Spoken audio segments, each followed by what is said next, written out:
नमस्कार, स्वागत है आपका ईटी नाउ स्वदेश पर। आप देख रहे हैं गुड मॉर्निंग स्वदेश। मैं हूं आपके साथ अशेषा अध्वर्यु और अगले आधे घंटे में हम आपको बताएंगे ग्लोबल बाजारों से किस तरह के संकेत निकल कर आ रहे हैं। खबरों के दम पर, ब्रोकरेज रिपोर्ट्स के दम पर, नतीजों के दम पर कौन से स्टॉक्स फोकस में रहेंगे उस पर भी नजर डालेंगे। हमारे साथ कई सारे दिग्गज मेहमान जुड़ेंगे जो आपको आज के सत्र के लिए रणनीति तो बताएंगे ही, स्टॉक स्पेसिफिक आइडियाज पर भी नजर डालेंगे और लास्ट में कमोडिटी मार्केट पर किस तरह की रणनीति बनानी चाहिए उस पर भी फोकस करेंगे। लेकिन सबसे पहले गिफ्ट निफ्टी की बात करें तो कमजोर ओपनिंग के संकेत यहां से निकल कर आ रहे हैं। वही ग्लोबल बाजारों से संकेत भी ठीक ठाक ही है। एशियाई बाजारों से मिला जुला कारोबार आज सुबह देखने को मिला है। वही अमेरिकी फ्यूचर्स में भी आज सुबह कमजोरी दिखी है। लेकिन अभिषेक अब हमारे साथ स्टूडियो में जुट चुके हैं जो हमें विस्तार में बताएंगे ग्लोबल बाजारों से संकेत किस तरह से निकल कर आ रहे हैं। अभिषेक गुड मॉर्निंग। कई सारे मैक्रो ट्रिगर्स तो अब ट्रंप रिलेटेड निकल चुके हैं, लेकिन इस हफ्ते भारतीय बाजारों के लिए कई सारे ट्रिगर्स होंगे। लेकिन आज सुबह ग्लोबल मार्केट से किस तरह के संकेत हैं? Ashesha good morning. देखिए, संकेत ग्लोबल बाजारों से अगर बात करें तो आप जैसे बता रहे हैं कि इवेंट्स काफ़ी ज़्यादा क्रूशियल है। इस वीक एफओएमसी की मीट है। इस हफ्ते हम देखेंगे कि बजट भी पेश होगा शनिवार को हालांकि है, और उसके बाद भी कुछ डेटा पॉइंट्स भी फोकस में रहेंगे। लेकिन शुक्रवार को अमेरिकी बाजारों की लगातार जो तेजी चल रही थी उस पर ब्रेक लगते हुए दिखी है। डाउ जोन्स करीब 140 अंक गिर कर बंद हुआ और नैस्डैक की बात करें तो वहां पर करीब 100 अंकों के आसपास की नरमी रही है।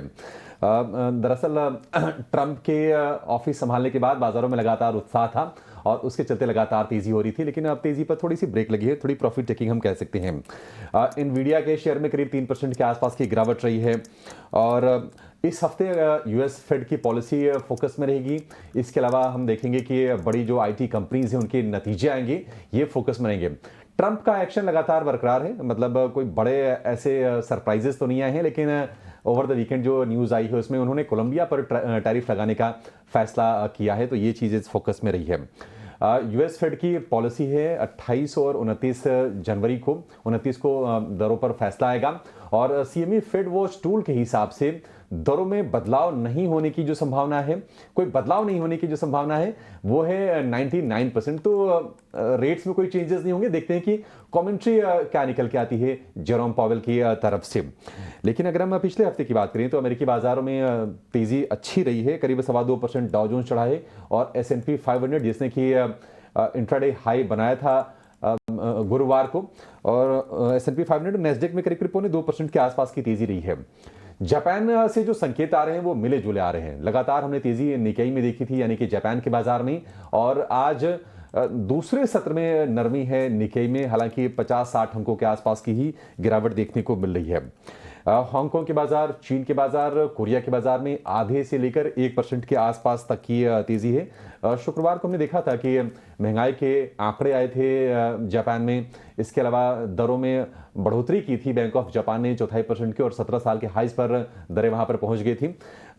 लेकिन चाइना से एक बड़ा ही क्रूशियल डेटा निकल के आया है और थोड़ा सरप्राइजिंग है। जो मैन्युफैक्चरिंग पीएमआई है वो कॉन्ट्रैक्ट की है। 50.1 से घटकर जो रीडिंग आई है वो आई है 49.1 की। तो अभी तक अच्छे डेटा आ रही थी चीन की तरफ से। ये काफी टाइम के बाद थोड़े से निराशाजनक आंकड़े आए हैं। हालांकि वहां के बाजारों पर कोई खास हम इसका असर देख नहीं रहे हैं। अन्य संकेतों की बात करें तो आपके लिए सारे के सारे जो संकेत हैं वो हम कह सकते हैं कि ठीक ठाक ही दिख रहे हैं। डॉलर में हालांकि हल्की सी मजबूती आई है, लेकिन क्रूड लगातार फिसल रहा है। कच्चे तेल का भाव जो है $78 के नीचे बना हुआ है। सोने की प्राइसेस की बात करें तो $2770 के आसपास है सोने के प्राइसेस, और डॉलर इंडेक्स अब घट के आ गया है 107.65 के पास। 10 ईयर की जो बॉन्ड यील्ड है उसमें फिर से थोड़ी सी नरमी आई है और जो यील्ड है वो है 4.58% पर। तो देखना होगा कि आज भारतीय बाजार कैसे रिएक्शन देते हैं। हालांकि गिफ्ट निफ्टी आप देखिए करीब 178 अंक नीचे खुलने के संकेत आज भी दे रहा है। एफआईज की बिकवाली लगातार चल रही है। हालांकि रिजल्ट्स हाल फिलहाल थोड़े से ठीक आए हैं। अगर हम स्कोर कार्ड को देखेंगे तो अनुमान से बेहतर जो नतीजों की संख्या है वो ज़्यादा है अब तक जो निफ्टी के नतीजे आए हैं। लेकिन एफआईज की बिकवाली बाजार को लगातार परेशान कर रही है और चूंकि अब हम जा रहे हैं एक बड़े इवेंट की तरफ, तो थोड़ा सा कॉशियस अप्रोच भी होगा और वो प्राइसेस में दिख रहा है हमें गिफ्ट निफ्टी में। आज डाउ जोन्स भी करीब 140 अंक नीचे फिलहाल खुलने के संकेत दे रहा है। तो वैसे अगर हम देखेंगे शुक्रवार तक तो ऐसी कोई टेंशन नजर नहीं आ रही है, लेकिन ये गिफ्ट निफ्टी डाउ फ्यूचर्स का नीचे जाना ये संकेत दे रहा है कि आज थोड़े से नरम शुरुआत ही हो सकती है भारतीय बाजारों की भी। बिल्कुल सुस्त ओपनिंग के संकेत भारतीय बाजारों के लिए। याद रखें कई सारे अहम ट्रिगर्स होंगे इस हफ्ते। फेडरल रिजर्व की बैठक तो है ही, लेकिन भारतीय बाजारों में भी बजट होगा जहां से भी कई सारे ट्रिगर्स निकल कर आएंगे। अभिषेक, शुक्रिया पूरी डिटेल्स के साथ हमारे साथ जुड़ने के लिए। वही एफआईआईज और डीआईआईज के आंकड़ों पर भी एक बार नजर डाल लेते हैं। 16वें दिन लगातार फॉरेन इंस्टीट्यूशनल इन्वेस्टर्स ने कैश मार्केट में शुक्रवार के सत्र में बिकवाली की। करीब 2750 करोड़ की बिकवाली शुक्रवार को दिखी। वही डोमेस्टिक इंस्टीट्यूशनल इन्वेस्टर्स ने करीब 2400 करोड़ की खरीदारी शुक्रवार को की थी। इंडेक्स फ्यूचर्स और इंडेक्स ऑप्शंस की बात करें तो इंडेक्स फ्यूचर्स में 300 करोड़ की खरीदारी, इंडेक्स ऑप्शंस में करीब 12700 करोड़ की बिकवाली दिखी। स्टॉक फ्यूचर्स में 190 करोड़ की खरीदारी, वही स्टॉक ऑप्शंस में करीब 330 करोड़ की खरीदारी शुक्रवार के सत्र में दिखी। लेकिन हाँ, 16वें दिन लगातार फॉरेन इंस्टीट्यूशनल इन्वेस्टर्स ने बिकवाली की और वो ट्रेंड अभी भी कंटिन्यू होता हुआ नजर आया। लेकिन शुक्रवार की सुस्ती और पिछले हफ्ते की कमजोरी के बाद इस हफ्ते किस तरह की रणनीति बनानी चाहिए, कौन से लेवल्स पर आपको आज नजर रखनी चाहिए, ये बताने के लिए अब हमारे साथ डिम्पी जुड़ चुके हैं। Dimpy, good morning. बताएं कौन से लेवल्स पर नजर रखें और रणनीति किस तरह की बनानी चाहिए। शीर्षा, गुड मॉर्निंग। देखिए, लास्ट पूरा वीक मार्केट के लिए खराब रहा। हम पुल बैक के लिए तरसते रहे, पुल बैक आया नहीं। अब हम डेरिवेटिव एक्सपायरी के वीक में आ चुके हैं। आज 27 तारीख हो चुके हैं, 30 तारीख को कॉन्ट्रैक्ट से निपट जाएंगे। थोड़ी बहुत शॉर्ट कवरिंग आई है, थोड़ा बहुत एफआईज ने पिछले हफ्ते में कुछ खरीदा है, बट वो इतना नहीं खरीदा कि मार्केट्स के पैनिक से उसको बाहर निकाल पाए। हम स्टिल अभी भी 48,000 से ही जूझ रहे हैं और ना ही 49,000 तक पहुंचे, और जब पहुंचते हैं तो वहां से फिर से गिर भी जा रहे हैं। तो कहने का मेरा मतलब है कि डाटा में एज सच कोई मेजर चेंज हो गया है क्या? ठीक बजट से पहले कोई बहुत बड़ी पोजीशन मार्केट के अंदर बन गई है, ये नहीं है। मेरे को ऐसा लग रहा है कि सब लोग बजट जैसे एक ट्रिगर को सुनना चाहते हैं और उसके बाद ही शायद कोई पोजीशंस बने। क्योंकि हम अब रोल ओवर के नंबर्स भी चेक कर रहे हैं, क्योंकि हम सीरीज के एंड कर रहे हैं, तो करीब 41% का रोल ओवर निफ्टी पे आया है और करीब 32% का रोल ओवर अभी, सॉरी, निफ्टी पे 32 है, बैंक निफ्टी पे 41% का रोल ओवर है। दैट मीन्स कुछ सौदे अब अगले मंथ में ट्रांसफर हो गए हैं। बैंक निफ्टी के 50% तो अगले मंथ में ट्रांसफर हो गए हैं, 50% यही है। तो 50% से बहुत ज्यादा प्रेशर बन के एकदम से बाजार शॉर्ट कवरिंग करवा देगा, उसके चांसेस कम है। हाँ, गिफ्ट निफ्टी वगैरह बैक टू बैक 2-4 दिन ऊपर आपको मिलती, आप भी गैप के साथ खुलते, तब ये प्रोबेबिलिटी हाई थी, बट ये प्रोबेबिलिटी अभी भी लो है। दूसरा पॉइंट, और ओपन इंटरेस्ट अभी भी ह्यूज है। देखो, करीब 30% का रोल ओवर हो चुका है, यानी कि अगले कॉन्ट्रैक्ट चले गए हैं अगले मंथ में। बैंक निफ्टी के 41% चले गए, बट स्टिल अभी भी हम हायर ओपन इंटरेस्ट से जूझ रहे हैं। डेट मींस सिस्टम में अभी भी काफी शॉर्ट्स हैं। तो एक ही अच्छी चीज है, सिल्वर लाइनिंग है, कि जो एफआईज है उनका क्वांटम घटा नहीं है, बल्कि थोड़ा सा बढ़ा है। ये 15 पिछले हफ्ते का एवरेज था, अब 20 हुआ है लास्ट फ्राइडे को। तो आई होप सो कि शायद मार्केट थोड़ा सा अपने आप को कैप्चर करेगा या तो थोड़ी रेंज में रखेगा। दो चीजें बड़ी इंपॉर्टेंट है इस मार्केट्स के अंदर। पहला, आपके पास फोर्स कितनी है ये चेक करना है, जिसकी मैं कहता हूँ कि बहुत ही कम रहेगी। दूसरा, सपोर्ट कितनी है, तो सपोर्ट और फोर्स ये चेक करनी है। सपोर्ट आपके कौन से मैं बता देता हूँ। 48,000 आपको इस पूरे हफ्ते में नहीं खोना है, ध्यान रखिएगा। अगर आप खोएंगे तो फिर आप अगली सीरीज को भी वीकेंड पे लेके जा रहे हैं, फिर चाहे बजट आए चाहे ना आए, डजंट मैटर। और दूसरा, निफ्टी के लिए भी करीब 23,000 का बहुत इंपॉर्टेंट लेवल है। तो इस पूरे हफ्ते में हमको 23,000 के लेवल को भी ब्रेक नहीं करना। अगर करेंगे तो हम काफी हद तक काफी कमजोर हो जाएंगे। तो 23,000 और 48,000 दो इंपॉर्टेंट सपोर्ट एरिया है। फोर्स मार्केट की खुद डिसाइड करेगी। मैं फिर भी एक लेवल आपको बताता हूँ, 23,350 450 की रेंज पार होगी तो फोर्स आएगी, और ऐसे ही 49,000 पार होगा तो बैंक निफ्टी में फोर्स आएगी। ऑप्शंस वाले देख के काम करें, स्टॉक स्पेसिफिक काम करें। नो शेयर एफएनडो बैन में है, पुट कॉल रेशियो ठीक है, 1 के नीचे है। बैंक निफ्टी का ज्यादा टूटा हुआ है, बैंक निफ्टी ओवरसोल्ड है, इसलिए कोई भी एक्सपेरिमेंट करे तो बैंक निफ्टी के साथ पहले करें। कॉशियस रहने की सलाह और ये कुछ लेवल्स जहां पर आपको नजर रखनी चाहिए। डिम्पी, शुक्रिया पूरी डिटेल्स के साथ हमारे साथ जुड़ने के लिए। और जैसे उन्होंने बताया, 9 स्टॉक्स आज के सत्र में एफएनओ बैन में रहेंगे। Aditya Birla fashion and retail, Bandhan bank, Canfin homes, Dixon technology, India mart, L&T finance, Manappuram finance, Mahanagar gas और इसके अलावा पंजाब नेशनल बैंक। तो 9 स्टॉक्स एफएनओ बैन में रहेंगे। और इसके अलावा ये जो लेवल्स जहां पर आपको नजर रखनी चाहिए उस पर भी हमने चर्चा की। लेकिन बाजार पर विस्तार में चर्चा करने के लिए अब हमारे साथ जेएम फाइनेंशियल सर्विसेज के अक्षय भागवत भी जुड़ चुके हैं। अक्षय जी, बहुत बहुत शुक्रिया समय निकालकर हमारे साथ जुड़ने के लिए। आपने अभी अभी डिम्पी को सुना होगा, लेकिन आप बताएं आपकी रणनीति आज के सत्र में क्या होगी? जी, तो गुड मॉर्निंग। तो आप देखें तो कंटिन्यूस प्रेशर अभी तक इंडाइसेस में बना हुआ है, सेलिंग प्रेशर। अगर आप फ्राइडे को भी देखें, एक रिकवरी अटेम्प्ट जरूर करी थी निफ्टी ने 23,100 के लेवल पे, पर बाय द डे क्लोज वापस हमने काफी सेलिंग प्रेशर देखा। तो एक सेलिंग प्रेशर कंटिन्यूसली माउंट हो रहा है। मैं मानता हूँ काफी ओवरसोल्ड है इंडिकेटर्स, बट जो एक होप सिर्फ जो है कि 23,000 होल्ड कर जाए। नहीं तो अगर आप सब डेटा पॉइंट्स देके, जो OIPCR का हो वो करीबन 0.08 के आसपास है। FII का कंटिन्यूसली कैश मार्केट में बिकवाली है। और जो भी रुपी डॉलर का हो या ग्लोबल जो भी संकेत है, कुल मिला के सभी नेगेटिव इंस्टेंस है। तो कुल मिला के हमारा मानना है कि अभी भी मार्केट में प्रेशर बना हुआ है। जब तक एटलीस्ट निफ्टी 23,300 नहीं पार करे, तब तक कोई तेजी की उम्मीद या रिवर्सल की उम्मीद ना करे।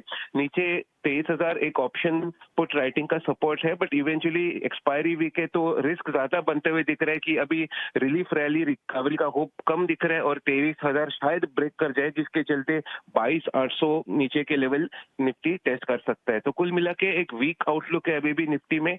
जब तक 23,300 पार न करे तब तक बाइंग करने की राय नहीं है। 22,800 की तैयारी करने की राय रहेगी। ठीक है, तो ये नजरिया इंडेक्स लेवल पर। लेकिन अक्षय जी, इसके अलावा स्टॉक स्पेसिफिक आइडियाज आज कौन से होंगे? स्टॉक में बैंकिंग काफी ठीक लग रहा है, क्योंकि बैंकिंग का ओवरऑल सेटअप निफ्टी से नेगेटिव है और वहां पे 8-10 दिन का जो एक रेंज बाउंड ट्रेडिंग सेशन रहा है बैंकिंग में, हालांकि चौपी रहा है, बट लोअर एंड में 48,000 ब्रेक होने की रिस्क दिख रही है। उसके चलते हम इंडसइंड बैंक बेचने की राय रखेंगे। इंडसइंड बैंक में एक नेगेटिव सेटअप है, काफी दिनों से एक रेंज में चल रहा था और फ्राइडे के सत्र में हमने वो ब्रेक डाउन देखा है इंडसइंड बैंक में, जिसके चलते हम मान के चल रहे कि 910 और 902 ये दो निचले के टारगेट आपको देखने को मिल सकते हैं। शॉर्ट ट्रेड में आपको 970 के ऊपर स्टॉप लॉस बना के इंडसइंड बैंक को आपको शॉर्ट करना है। सेक्टर से इंडसइंड बैंक पर बिकवाली की राय दी है। 910 से 902 तक के लेवल्स नजर आ सकते हैं और 972 का स्टॉप लॉस बनाने की सलाह।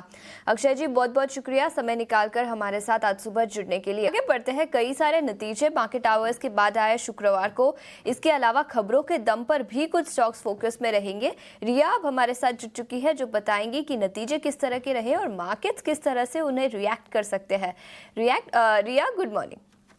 मॉर्निंग। देखते हैं कि आज कौन से स्टॉक्स फोकस में रहने वाले हैं। सबसे पहले टोरेंट फार्मा के Q3 नंबर्स रिपोर्ट किए हैं। रेवेन्यू में 2.8% का अपटिक नज़र आया है। एबिटा भी 5% से ऊपर गया है और नेट प्रॉफिट जो है वो 13.5% से ऊपर गया है। अगर मार्जिन को देखें तो वो भी 73 बेसिस पॉइंट से बढ़ा है, 32.5% पे आया है इस क्वार्टर में। मैक्रोटेक डेवलपर्स ने भी काफ़ी अच्छे नंबर्स रिपोर्ट किए हैं। रेवेन्यू मोर देन 40% से ऊपर गया है ईयर ऑन ईयर बेसिस पे। नेट प्रॉफिट में भी 87% का अपटिक नज़र आया है। एबिटा 48% ऊपर है और जो मार्जिन्स है वो 188 बेसिस पॉइंट से ऊपर गए हैं। इस बार 32% पे आए हैं मार्जिन्स। DLF के नंबर्स अगर देखें तो रेवेन्यू सिर्फ 0.5% ऊपर गया है, नेट प्रॉफिट 61.5% ऊपर गया है, लेकिन जो एबिटा है वो 21% से कॉन्ट्रैक्ट हुआ है और एबिटा मार्जिन्स भी 742 बेसिस पॉइंट से कॉन्ट्रैक्ट हुए हैं। सुवेन लाइफ के भी काफ़ी वीक नंबर्स आए हैं इस क्वार्टर में। रेवेन्यू 35% से गिरा है, नेट प्रॉफिट 6.3% से नीचे है इस साल और एबिटा जो है वो 15.1% पिछले साल के कंपेयर नीचे आया है। लास्टली KEC इंटरनेशनल पर भी नज़र रखें, क्योंकि कंपनी को उनके TND सेगमेंट में नए ऑर्डर्स मिले हैं और इन ऑर्डर्स का कंबाइंड वैल्यू है ₹1445 करोड़। तो इन सभी स्टॉक्स पर आज नज़र रखिए। स्टॉक्स जो नतीजों के दम पर और खबरों के लिहाज से फोकस पे रहेंगे। रिया, शुक्रिया पूरी डिटेल्स के साथ हमारे साथ जुड़ने के लिए। लेकिन याद रखें, कई सारे नतीजे आए, उसका मतलब यही होता है कई सारी ब्रोकरेज रिपोर्ट्स भी आज सुबह निकल कर आई हैं। निफ्टी कंपनियों की ही बात करें तो JSW स्टील के नतीजे शुक्रवार को आए थे और पिछले हफ्ते ही नहीं, इस हफ्ते भी कई सारी निफ्टी कंपनियों के नतीजे हैं। टाटा स्टील और कोल इंडिया जैसे नतीजे आज आएंगे, उस पर भी नजर रहेगी। लेकिन ब्रोकरेज रिपोर्ट्स कहाँ से निकल कर आई है, ये बताने के लिए अब हमारे साथ रविंदर जुड़ चुके हैं। Ravinder, good morning. बताएं किस तरह की ब्रोकरेज रिपोर्ट्स निकल कर आई है और क्या हमें बड़े डाउनग्रेड्स और अपग्रेड्स दिखे हैं आज सुबह? जी अच्छा, तो सबसे पहले हम शुरुआत करते हैं गोदरेज कंज्यूमर से, जहाँ पर मैक्वारी ने जो है न्यूट्रल रेटिंग रखा है और टारगेट प्राइस जो है 1125 पर रखा है। उनका कहना है कि जो Q3 का एबिटा है वो मिक्स हुआ है एज पर एक्सपेक्टेशन और आगे जाके जो वॉल्यूम में रिकवरी देखने को मिल सकती है, लेकिन जो मार्जिन है उसमें अभी भी जो है अंडर प्रेशर देखने को मिल सकता है। और उन्होंने जो है FY 25, 26 और 27 का जो EPS है वो 7%, 9% और 9% से जो है कट किया है। इसी के साथ साथ मॉर्गन स्टैनली की भी नोट आ रही है गोदरेज कंज्यूमर्स पर, जहाँ पर उन्होंने जो इक्वल वेट रेटिंग को रखा है और टारगेट प्राइस जो है 1313 का रखा है। उनका कहना है कि जो Q3 का जो रिजल्ट था वो स्लाइटली बीट था, लेकिन जो आउटलुक है वो अभी भी जो है मिक्स है और जो रूरल डिमांड है वो उसमें ग्रोथ देखने को मिला as compare to urban demand पे। जेफरीज की नोट आ रही है गोदरेज कंज्यूमर में, जहाँ पर उन्होंने जो है बाय रेटिंग को रखा है और टारगेट प्राइस जो है कट किया है 400 पे रखा है। उनका कहना है कि जो अर्बन प्रेशर है उसके वजह से कंपनी का जो है उसके अर्निंग में फेस करना पड़ा और उन्होंने जो EPS एस्टिमेट जो है वो 2 से 4% पर रिड्यूस किया है। इसी के साथ साथ ICICI बैंक पे जो है बर्नस्टीन की रिपोर्ट आ रही है, जहाँ पे उन्होंने जो है मार्केट परफॉर्म को रेटिंग रखा है और टारगेट प्राइस जो है 1440 का रखा है। उनका कहना है कि बैंक का जो स्ट्रॉन्ग परफॉर्मेंस है वो कंटिन्यू रह सकती है और जो ग्रोथ था वो बिलो एस्टिमेट था, लेकिन जो कंपनी का जो कासा था वो स्ट्रॉन्ग था और बैंक जो है फोकस कर रहा है प्रॉफिट ओवर ग्रोथ। अगला जो स्टॉक फोकस में रह सकता है DLF, जहाँ पर जेफरीज ने जो है नोट निकाली DLF पर और उन्होंने जो है बाय रेटिंग रखा है DLF पर, टारगेट प्राइस जो है 1000 का रखा है। जहाँ पे उनका कहना है कि जो PNL था वो ब्रॉडली इनलाइन था और जो Q3 का जो प्री सेल्स था उसने जो है एक्सपेक्टेशन जो है उसको एक्सीड किया, जो कि ड्रिवन है सक्सेसफुल लॉन्च ऑफ धैलास ऑन गोल्फ कोर्स रोड। इसी के साथ साथ सेल स्लिप की नोट आ रही है DLF पे, जहाँ पर उन्होंने जो आउट परफॉर्म रेटिंग रखा है और टारगेट प्राइस जो है 975 का रखा है। उनका कहना है कि जो Q3 का जो प्री सेल्स था वो अबव एस्टिमेट था, जो कि मार्क करता है highest quarterly sales by any Indian developers और DLF ने जो है ऑलरेडी FY 25 का जो टारगेट है उसको पास किया है। अगला जो स्टॉक फोकस में रह सकता है इंटरग्लोब एविएशन, जहां पर गोल्डमैन सैक्स ने रिपोर्ट निकाली इंटरग्लोब एविएशन पर और उन्होंने जो है बाय रेटिंग रखा है और टारगेट प्राइस जो है 4650 का रखा है। उनका कहना है कि जो Q3 का जो EPS था वो बीट रहा एज पर एक्सपेक्टेशन और जो उन्होंने जो है FY 26 का और 27 का जो EPS एस्टिमेट है वो 5 से 6% तक रिड्यूस किया है।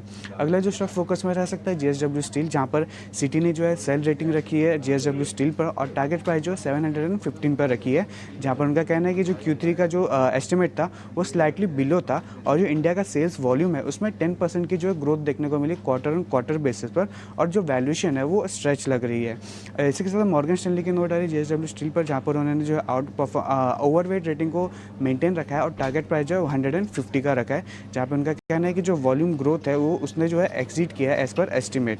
अगला स्टॉक फोकस में रह सकता है श्रीराम फाइनेंस, जहाँ पर HSBC ने जो है बाय रेटिंग रखा है और टारगेट प्राइस जो 745 का रखा है। उनका कहना है कि जो स्ट्रॉन्ग ये जो क्वार्टर था वो स्ट्रॉन्ग था और हेल्दी ग्रोथ देखने को मिली Q3 में और जो EPS एस्टिमेट है उन्होंने 1.6 और 2.5% से कट किया है FY 25 से 27 के बीच में।